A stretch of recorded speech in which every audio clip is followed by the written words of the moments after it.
Bienal Home, Selective Beauty, Eden Park, Onomo Hôtel Dakar ak Sénécartour ñoo leen di may seen série Vautour.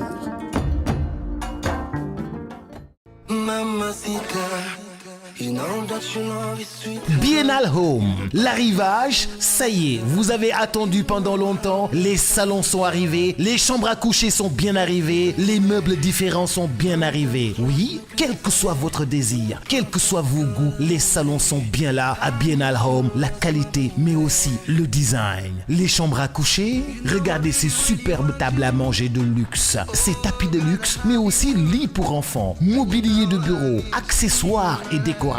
Tout y est. Bienvenue à Bienal Home au 30 Cité Ali Adienne Ouest Foire. Appelez-nous au 77 265 58 77 77 265 58 77 ou le 33 860 19 33. Salon yi dàq ci àdduna bi yegg si nañu. Meuble yeeg chambre à coucher yi gën a rafet. Table à manger de luxe yi nag. waa tapis yi nag xoolal ma tapis yi. tapis yi pour chambre à coucher la wala pour salon. lii daal classe la. lii pour enfant. waa mobilier de bureau yi nag. lépp loo soxla ci accessoire mi ngi nii Bienal Home. daw si leen gaaw Bienal Home. nekk fii ci kaw tali bi en face hôpital Philippe Maguilène Senghor.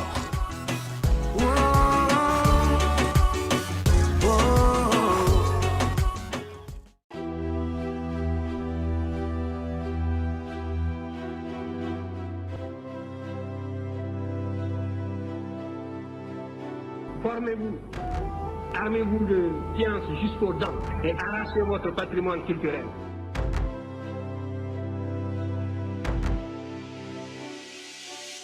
Ils arrivent les vautours pour nous jouer encore de sale tour. Cauchemar de nos nuits macabres, se nourrissent que de cadavres. Ils se dirigent sans détour vers les maisons, les rues et les carrefours. Les rapaces tout autour dévorent tout sur le parcours.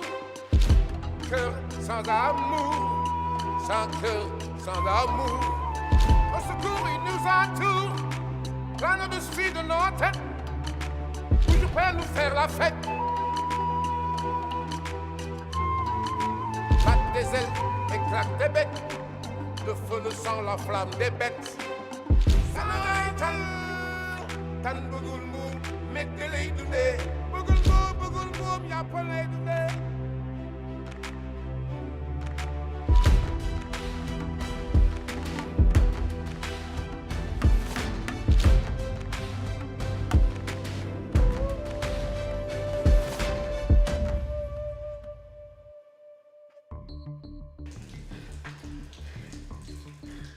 Il n'est jamais trop tard pour faire du bien.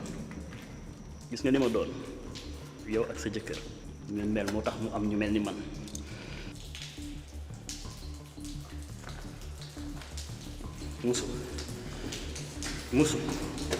Musu arrête.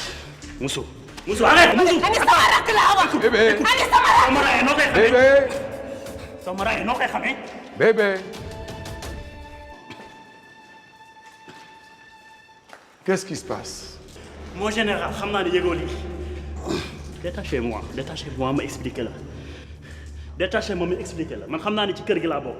et jamais pour. Silence! Tu ne peux pas avoir un tout petit peu de respect pour les gens. Bordel! Regarde dans quel état tu as mis ma femme. mais mon général kii daf ma naroon rey s'il te plaît tekki leen ma. Diouf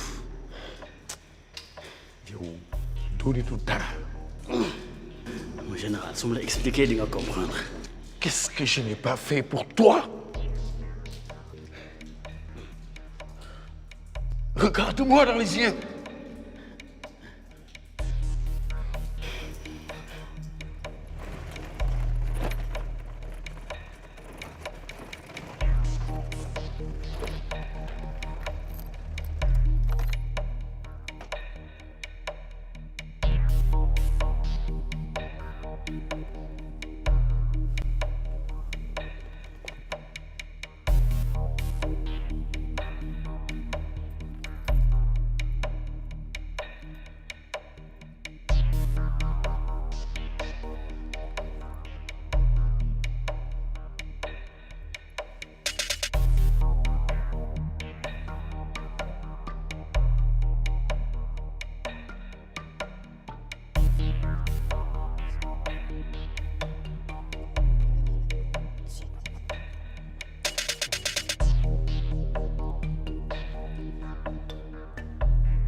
allo waaw grand.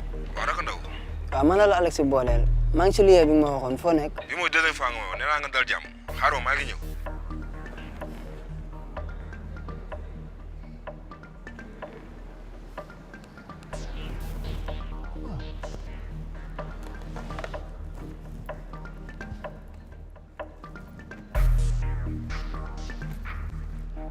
est-ce que dina ñëw sax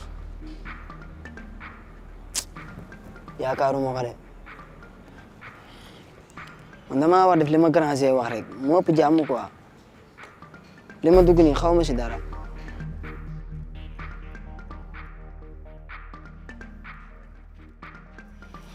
Mon général, il a tué mon frère.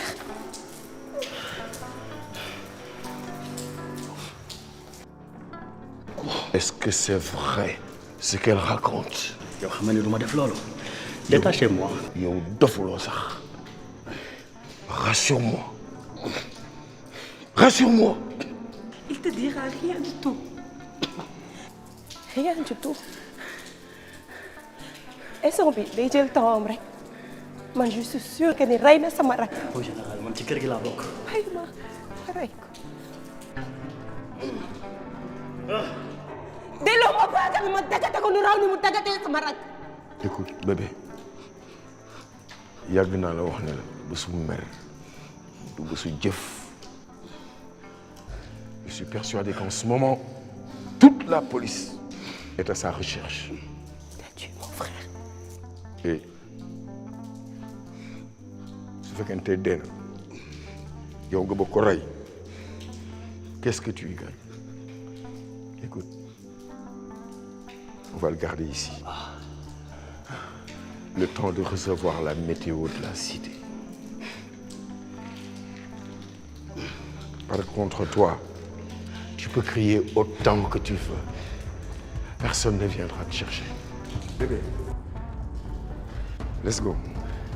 Mon général, détachez-moi s'il vous plaît. Mon général. Mon général.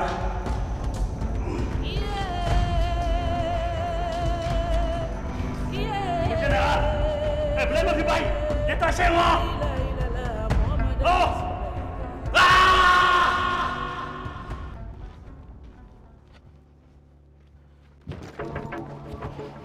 waaye yow la ndey kan yow ba pare man Alex kan la may sax ba mu yónnee ay boo ñuy jël si marchandise. grand yaa ngi may gaañ grand yaa ngi may gaañ Alex dafa nekk ci business moo tax mu yónni ma grand ay n'est-ce pas yéen a ngi doon wax SMS non bu fekkoon loolu doo fi gis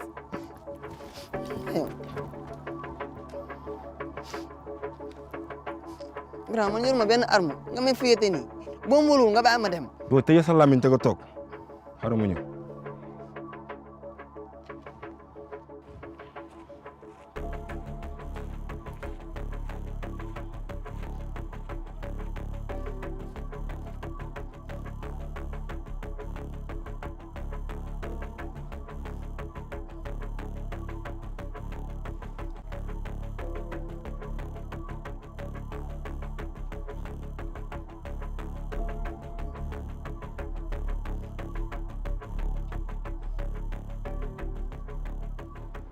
ba pare yow ama ma la jox 10 bi sax an sama xaalis.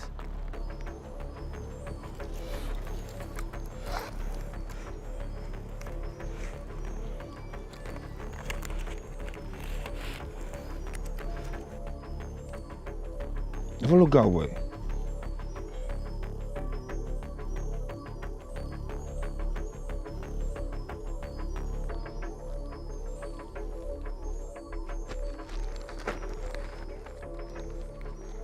ba pare sa kanam bëggatuma ko gis su Alex ñëw bul man day woo est-ce que yaa ngi may dégg mu nga ñibbi.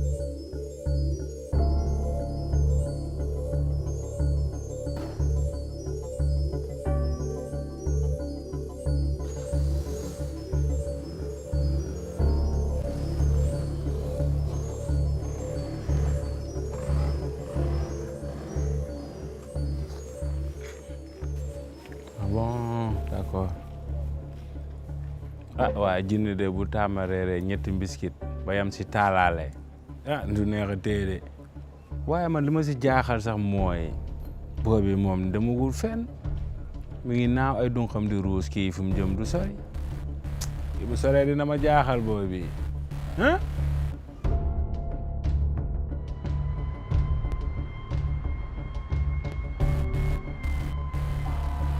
lii rek moo tax duma bëgg ànd ak yow. yow Lat xanaa dalaa waaxu ni nga ragalee ci est-ce que jàmm la. ragal sama soxla rek laay jaamu far bu taalee ni Lat est-ce que mës nga ko am yow. mu xamal la leen doom ndey góor kenn ko ne yaa fi sës des fois des raar tuuti jaay ko cher.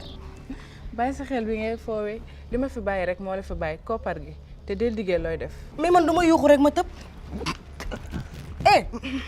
lu xew Fatima lan la. dara xew sama xel bi mooy tey rek nañ dem. bu dee da ngaa feebar dama ñibbi man su ma yéegee naa ko expliqué la. non il faut ma gis Lat ndax ma mën a am au moins lu ma mën a jëndee garab instant bi yoruma xeer. yow depuis kañ nga commencé wàcc sax yow. biiruma de jaru nga may. lan moo tax nga xalaat ko. il y a 3 jours ibbi naa sa sac fekk fa ay tampon est-ce que anglais bi ñëw na sax yow. ñëwul de mais du loolu dama am retard rek. retardu ñaata fan. ay cëmb tey laa am retard 7 jours. tekki nañu laaj yëg na ko. yow mënoo ma ñaan a jàmm ka moo lax damaa biir. yow doo ma may sama jàmm. fii ku sañoon Lat ëmbal la su ma ko mënoon weccee Lat ëmbal ma ëmb. yow kii alal la am soo ëmbee fekkee Lat la sa doom day tekki nga tekki sa doom tekki. bu jurul doom ji nag. yow déedéet doo ma wax ni ko yow sa waay ji waaye di googu ba léegi yow yaa ngi dem di ko jox de. kii nga xam ne yorul lu mu suukaree café yow mënoo ma bàyyi kii tegal ma ko ne tege. moom laa nopp. yow yaa ñàkk jom. yow dimbali ma soo noppoon kooku di nga des ak moom. jaaral ni ñu dem pharmacie ma gëndal la teg mu neex la nga naqari la soo ëmbee doom ji Lat moo ko jur jaaral ni ñu dem ñëwal topp ma ñàkk jom. lu wànq di dox noor. boss pourtant man bi mu fi gëjeeg léegi yàggul te man saa yu ma xëyee ba jant bi so ci say mbir laay dox. si looy dox bis bu jot suba ngoon diiru fukki at ak lu ko ëpp te sottiwul nga weer a seetaat saw doxin. ay liggéeyu max laata ko borom kër di yëg kenn mbaar mi daa damm seuls les tonneaux vides font du bruit maanaam sinon comment ça va. Le bruit fait taire la peine maître. di la dégg ngay lëmbe réew mi dafay dalal sama xel di dolli sama yaakaar. man de li ma la mën a waatal mooy sag nekk fii ak gàcce la ci man. ak sa bakkanub doom. ça c'est un coup sous la ceinture monsieur Diop yow xam nga ni yàlla mayaguma doom. bon bref de toute façon loolu indiwuma fi li ma fi indi tey mooy am sa autorisation pour une nouvelle demande de liberté provisoire. déeg sab jànj du la teree bay sab tool bu la dara teree def li la war ci loolu nga ma fekk ku bëgg a naaw da ngay moytu luy ruusal say dunq boo bëggee yegg fa nga jëm. je dois prendre ça pour un oui. dama laa nuru koy ñaan. mais du ñaan sa droit la. saa boo tàllalee sa loxo ñu teg ci dara na nga waajal say nopp si ñu dégg lu leen naqare ne pat wala ñu def loo leen lu ñu bëggul man maalaw su ma naree nekk al toppe des fi moo ma gënal. kon yow pare woo pour signer def benn compromis génn fii avant 25 ans mais xalaatal sa njaboot maalaw.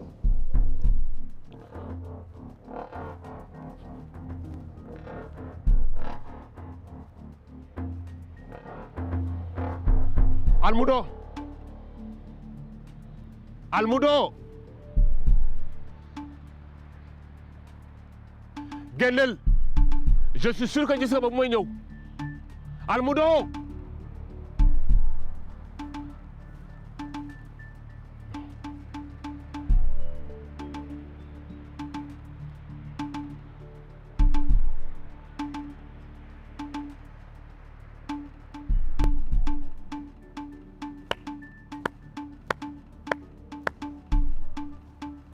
Très belle entrée. Tu me surprendras toujours, mon cher Almudo. Épargne-moi tes blagues à 2 balles. Lan ngeen di def sama secteur temps yi foogoon naa ne loolu c'est des problèmes dépassés. Je sais, mais duma ci dara. Lu tax nga woo ma fii. Le trafic a repris dans mon secteur. 2 policiers armés ont pourchassé un dealer en plein jour. Kan la ci ñoom? Diouf et son acolyte, je crois, un nouveau. Peut-être que c'est une simple mission de routine. Ah, laisse-moi me renseigner auprès de leur supérieur. Almudo, loolu rek moo tax nga woo ma fii. Hein? Et ça, xamante nañ bu baax. Un vautour ne tourne pas autour d'une zone où il n'y a pas de nourriture. Ouais, c'est vrai. Les vautours sont nécessaires pour l'équilibre de l'humanité. Sinon, xeetu cadavre daf leen di rey. Si nous ne contrôlons pas la zone, la criminalité va augmenter. Les statistiques sont là. Quand la police abandonne une zone, c'est là que la criminalité augmente. Pas ces dealers à 2 galons comme Diouf et consort. Jógol si ñoom balaa may jóg si ñoom. Tu te crois investi d'une mission? Yónnente nga wala lan? Eh, on se sait toi et moi. Arrête de me menacer. Ce sera mieux pour tout le monde, hein? Ay menaces nga ko jàppee. Ay menaces nga ko jàppee. Xeeb nga xal ba mu lakk sa kër ca péet ba mu jeex tàkk.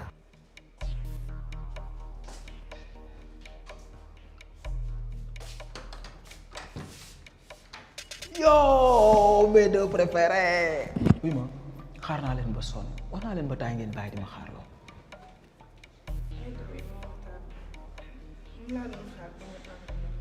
waaw baal ma moom bébé dootul amati nag tey nouvelle bu neex lañu la andil. nouvelle bu neex lan moo tax kii di si. waaw doo ñu entré si biir salle doo ñu expliqué.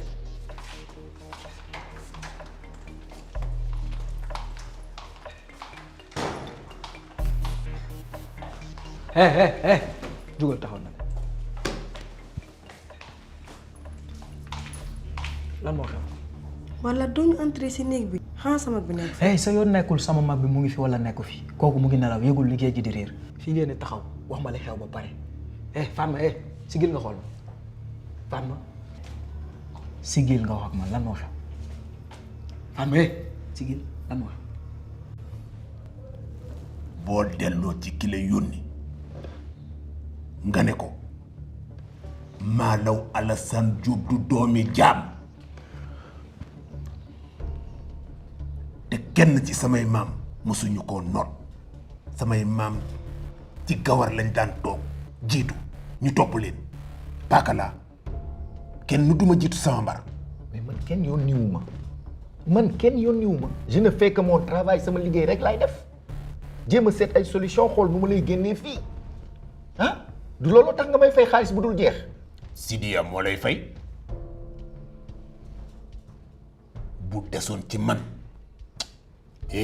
bu ma tax a wax. mais qu'est-ce que je dois comprendre par là monsieur Diop.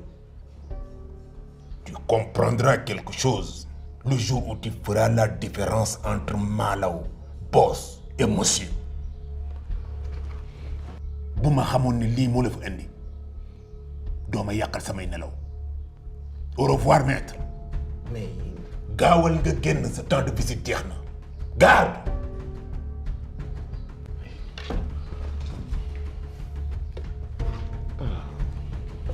kon baax na.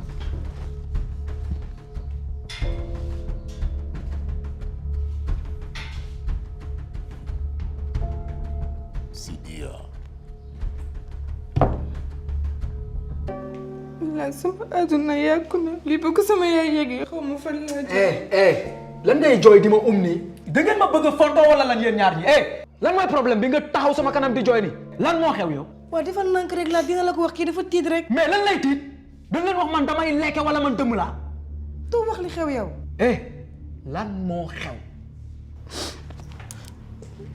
la dama bi. danga lan yow.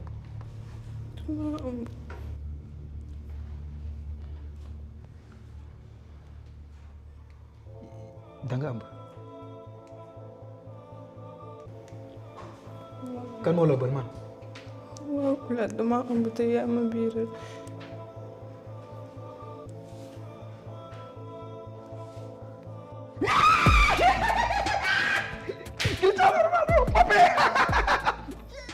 wala la def nii. xoolal fooy ma yi réellement dafa ëmb. billahi la dama biir te yaa ma biir gis naa dama jaaxle lépp surtout boo ko buñ ko yeggee xaw ma fan laa jëm. fan nga jëm mooy lan doom di xeewal uy ma doom bu góor la man doom bu góor laa bëgg. waxoon naa la ko luy tiit looy jooy waxoon naa la du bañ. lii rek ka ko yàq foo jëm mu tàddeel la. ma yéen kii li muy coxati nii. dematuma lu tax dematoo. aw ma fi beneen daal. booy jënd dàll bul xool taar xoolal marque bu baax bu doon mi naan du demee nii ñëwal ñu dem jëndi marque bi. fii ba biir Dakar bu ñu demee dañuy tardé. mi naan boutique buy jaay dàll boo dugg laajte marque bi ñu jox la ko marque bi am na mi naan. sëñ bi na nga def. maa ngi fi yaay booy. am nga marque mi naan. marque mi naan am na waaw ban modèle ngeen bëggoon. xanaa bu rafet rek faama waaw kii nu ma waxee moom mu wan ma ginnaaw. waaw yaay. waaw awa. moo def. maa ngi sant yàlla. man xam nga maa xami naa. faama moo ko xam moom rek lay sol. man mi naan mooy sama maa xam nga man nag damaa bëgg lu baax. Miss Fashion si ne. moom it loolu la. moom it moom rek lay solo. Élégance, classe, tendance, chic. Les chaussures Minnam ont passé l'épreuve de la qualité en devenant un point de référence pour toutes les femmes. À toutes les femmes, Minnam vous offre une myriade de modèles disponibles partout dans le monde. Minnam Boutique, la mode, le choix, le prix. xoolal man dama yàgg bëgg doom surtout doom bu góor kin ma tudde 12 jabar la am moom la ñuy woowee borom juróom benni góor yi Latukaabe Ngoone Fall. Almudo, ta vie n'est pas un livre vierge. Comme tu veux le faire comprendre aux jeunes, nous sommes au temps des réseaux sociaux. lu yàq nit dafa gaaw. kuy naan di nëbbatu kooku la jàng di tiital man ñi may àndal ñëpp xam nañ sama démb et je ne crois pas que ça soit le cas pour toi. Je suis un intouchable ceddo. Pas dans le sens culturel du terme, mais dans le sens guerrier. yow lu la metti mooy lu ma la daanee ba ngay lëmbee réew mi. gis nga Insa ku nar a defaru yàq la du yomb damaa dajeeg jëwrin bu baax mu def ci man defar ma wan ma yoon bu baax looloo tax ma mel nii waaye du yow. à d'autres oui mon cher ami yow dox nga rek doo bay sa yoon yow ak say ex dealer ay bés yu feex ngeen di xaar moo tax police di leen di déranger. gis nga tan bu gisatul ay médd commencé que fi cuuc ak ginaar sinon xiif dana ko rey waaye na la leer ne cuuc yi ak ginaar yi seen boroom a ngi ne jàkk di la xool gis nga Insa sa doole bu mu la jay ba nga yem yaa ngi may dégg. Almudo c'est une menace. jàppal li ma la wax. c'est une menace.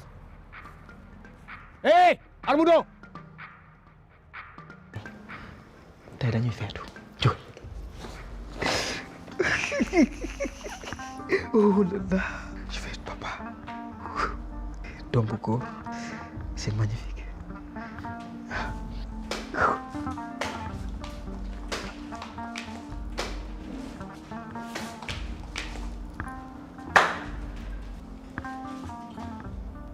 waaw da nga am doom léegi dafa jar nga yuuxu nii xam nga ne dafa am ñu nelaw sama boobu baa ngi xar yow nga nekk fii di yuuxu lu la lu tax moo def yëfu nit. Mounir je ne te le permets pas xoolal Mounir je vais être papa comme toi doom bu góor laa nar a am damay yuuxu ba mu neex ma damay yuuxu kaay kaay taxaw gis nga xoolal gis nga biir bi xoolal doom ji côté bi bon génnagul bu baax xam naa d'ici quelques semaines dina gën a génn elle porte mon enfant Mounir. dégg naa leen dégg naa lépp laat day am doom félicitation mais ngir yàlla bàyyi yuuxu yi. t'inquiète. ay dellu sama lal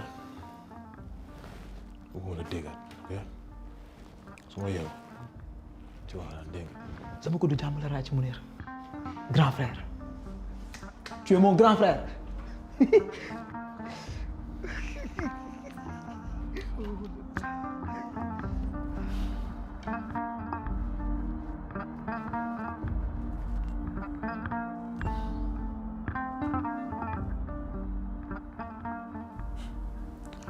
Je vais être papa.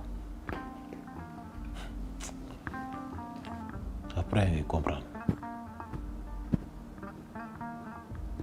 li ngeen nii la ma defoon tuur maa yi marto ba sama bopp bi neewi lonk ma doom di xaar ma dee mu cob sama mani. I love her and she loves money.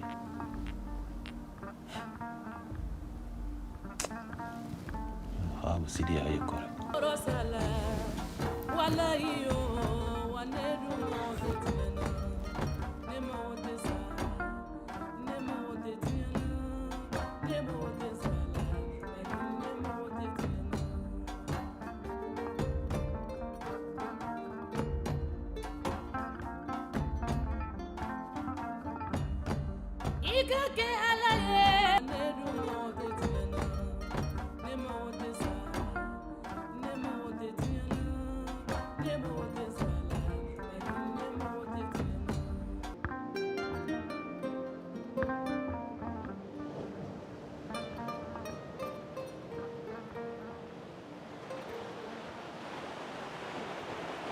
Bonsoir.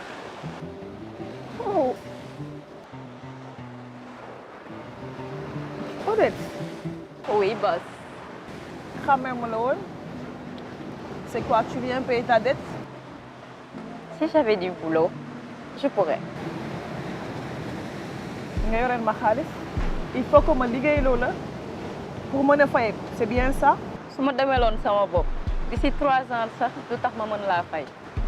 Et en plus, depuis que je suis venu, je suis bàyyi naan bàyyi tox te yàlla boss jëlaat ma nekk sa wet, je t'en supplie.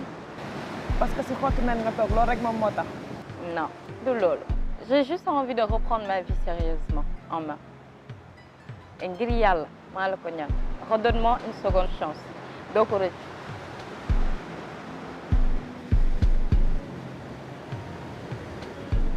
À une seule condition. Tout ce que tu veux.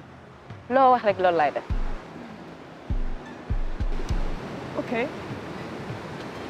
Déjà, waxuma ak kan nga waxal ci li xew. waxuma kenn depuis bi ma fi jógee.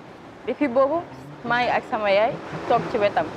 En plus, j'ai plus de téléphone. Gisoo ni ma ñëwee. waxuma sax saag. Mon téléphone est resté avec les flics. Je peux te faire confiance?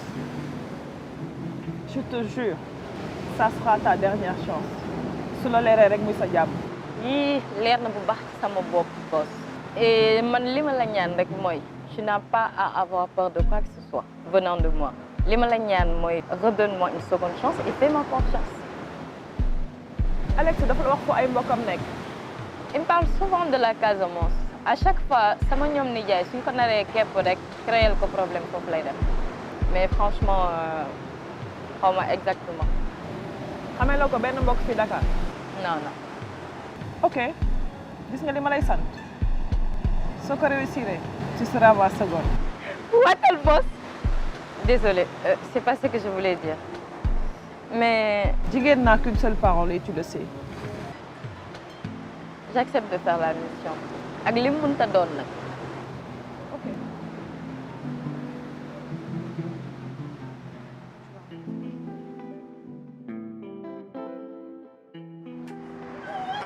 Tes histoires sont tellement marrantes, mon chéri. Qu'est-ce qu'il y a? J'ai dit ou fait quelque chose qu'il ne fallait pas, mon chéri d'amour. Ok. Donc ce n'était pas un lapsus. Est-ce que tu as bien réfléchi au mot que tu viens d'utiliser, Inaya? Un lapsus. Erreur involontaire qui fait dire à une personne toute autre chose que ce qu'elle voulait exprimer. C'est la définition du lapsus. Mais tu faisais allusion à quel mot en fait? Dans la première ou dans la deuxième phrase? Écoute, ne te fiche pas de moi. Il y a des mots Non, je sais pas moi. Parce que ma première phrase avait exactement 7 mots. La deuxième avait 22 mots. Donc j'ai sorti 29 mots au total avant que tu ne poses ta question. Et aucun des mots n'est hors contexte.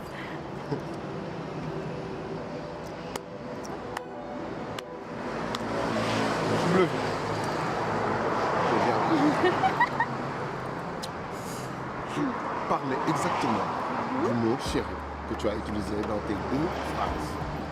Était-ce un lapsus?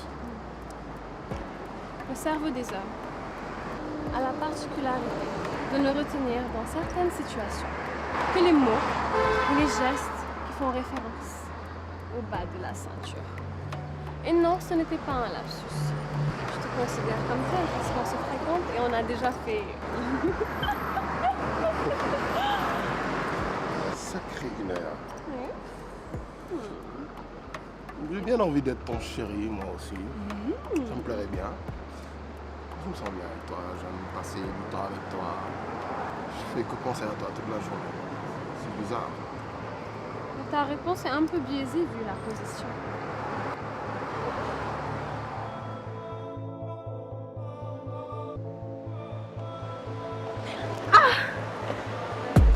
yaay boy doo def ndànk xaw nga ma damm. maa ngi jégalu jànk ndaw.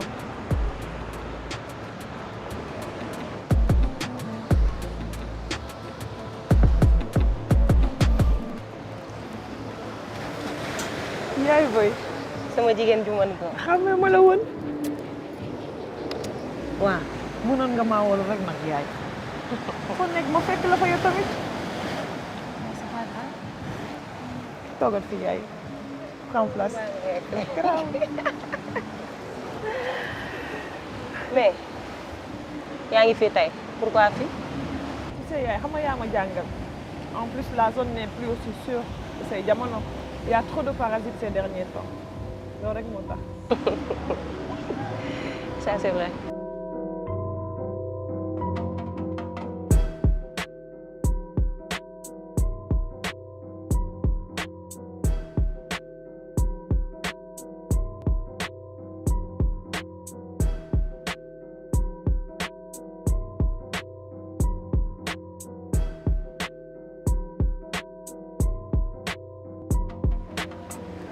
Dis-moi, monsieur, pourquoi tu as pris tous ces risques? gëjoon nañu ma gis loolu amaana sax duñu ma xàmmee. Tu as de ces nouvelles, j'espère? ba léegi cet imbécile de Diouf ne veut rien me dire. Pour l'instant. Bonsoir. Bonsoir. Bonsoir. Merci beaucoup.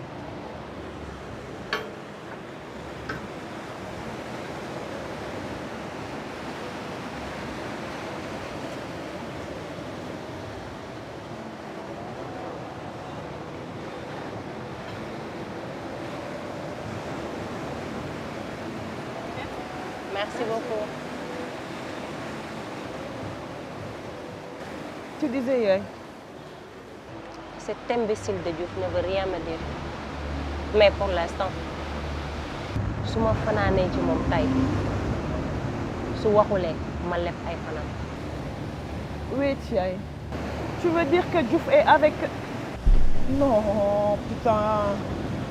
waroon def loolu Mousso jum nga. Toi, pourquoi tu me repousses? Je ne veux pas me faire arrêter pour attentat à la pudeur et en plus il y a 2 hommes qui nous regardent depuis tout à l'heure à faire des gestes bizarres. Je pense qu'ils font partie des hommes de tenue.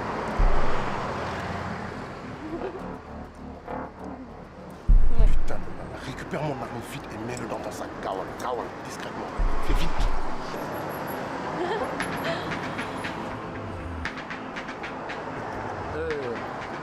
Boy Ndiaye. Yafis, c'est Ndiaye non? Sinon on a pas de Diouf. Inspecteur Ndiaye, de la police des cités. Veuillez écarter les armes s'il vous plaît. te boo bëggee boy nga dem wuti ko dégg nga li ma la wax fii sa boy nekk fi. yow da nga dof man ngay waxal naan ay sa boy néew fi. Tu sais à qui tu t'adresses yow? Eh, écartez les armes. yow da nga yow Souma yow lan ngay def nii yow? Ta main! Ou c'est une balle dans la tête? Ta main! Vite! Mais monsieur, fais doucement, vous allez lui faire mal. Fous le bordel, je te colle une balle dans la tête. Ça va, gisoo ma ajee sama loxo. Tu restes tranquille, on te fouille, ok? S'il vous plaît, monsieur l'agent, vous lui faites mal, vous pouvez faire doucement. Chérie, coopère, s'il te plaît, doucement. Ça fait mal. Ce n'est rien. Non. C'est juste 2-3 questions. Ne vous inquiétez pas.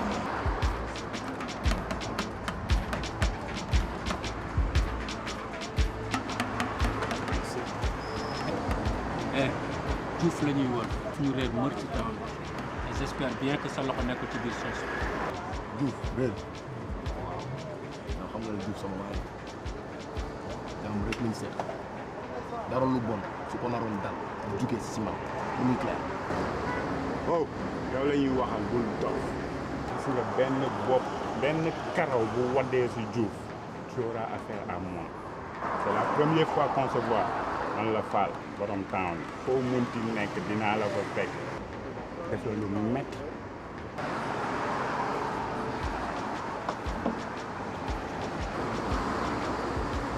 Qu'est-ce qui s'est passé? C'était quoi ça? Pourquoi? Prends un taxi, tu retournes à la maison. J'ai 2 ou 3 coups de fil à faire. Vas-y. Cours, vas-y. Viens là. Mon arme.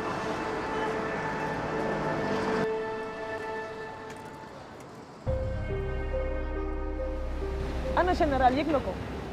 ki tax ba sama rakk nax saay bu feeñulee moom tamit dootul nooyu jigéen xam nga ma bu baax ku ma wokk ma xuri la œil pour œil dent pour dent yow seetaanal rek. je veux juste que tu me précises une chose ndax général yëg na ko ndax li nga def mu sol lu doy waar la en fait. Kidnapper un flic? Mais tu es malade? C'est un délit passible de plusieurs années de prison. Xam nga loolu? waaw xam naa ko te moom tamit xam na ko on est liés pour la vie et pour la mort. L'ennemi de Mousso est l'ennemi du général. L'ennemi du général est l'ennemi de Mousso. D'accord.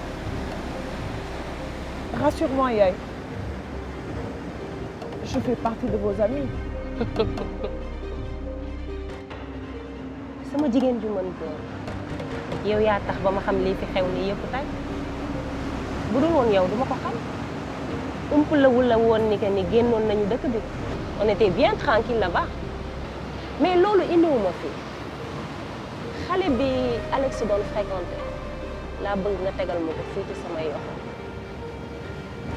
tey ji nga ko bëgg a gis. y a un problème. Il faut que je sais quoi, en fait. Ok. Mais en tout cas, merci pour tout, jigéen. xamal ni maa ngi lay déglu. mais prépare-toi nag. bis bu police yégee ni teg naa loxo seen benn agent. képp ku laale si ñun say fan dina sonn. il faut faire ce qu'il faut. La famille est sacrée.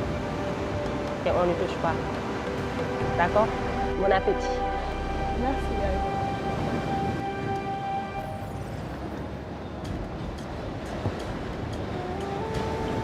Putain, Jigéen, qu'est-ce que tu as encore fait, Jigéen? Ils arrivent les vautours pour nous jouer encore de sale tour. Cauchemar de nos nuits macabres, se nourrissent que de cadavres. Ils se dirigent sans détour vers les maisons, les rues et les carrefours. Les rapaces tout autour, les morts tout sur le parcours.